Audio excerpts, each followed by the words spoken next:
Meet David. Because of his poor eyesight, David lost his job 2 years ago. The way I look at you now, I just see a shadow. I can't see clearly how your face is. Just see a shadow front of you. To make matters worse, this is where he lives in the northern part of Venda, Limpopo. The nearest clinic is a 7-kilometer walk for David, but this is staffed entirely by nurses who, though passionate, are not qualified to diagnose his condition.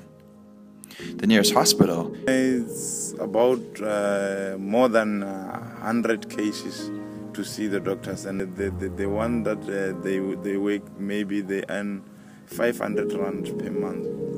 It's 65 rand for transport, for doctor fee. I think it's 260 for patient. In this community, seeking medical care is difficult. Our problems, though frustrating, simply have to be endured. Flying for Life is a non-profit organization that is trying to address issues like this. Flying for Life uses aircraft to fly people and organizations who have the power to make a difference into isolated communities where they can affect change where it is needed most. Their pilots land on dirt airstrips, eliminating hours of travel time on poor roads, so volunteer professionals can make the most of their time on the ground. Volunteers like Dr. Taryn McAllister. With Flying for Life, I'm an ophthalmologist, and we're here to test as many patients' eyes as we can and hopefully treat them and arrange surgery for them in the future.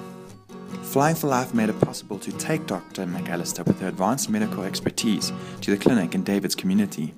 From Johannesburg, it would take 2 days and probably a few spare tires to visit most of these villages. Now, most medical professionals just don't have that time. However, aviation makes this possible, so that people like Dr. McAllister can now use their time more efficiently in helping these people.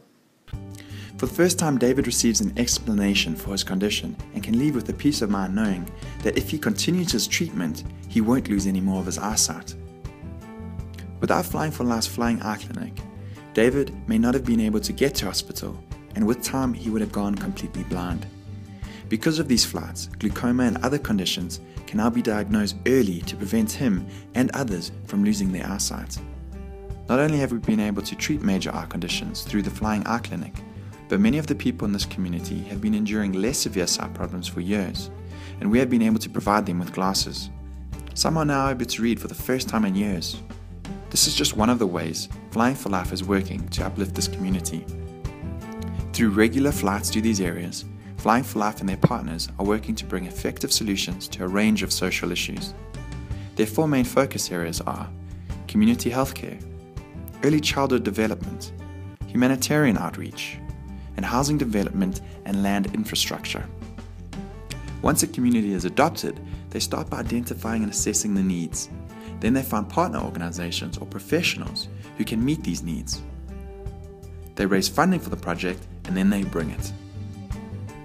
We fly into remote areas. We connect with the isolated. We bring help, hope, and healing. Flying for Life.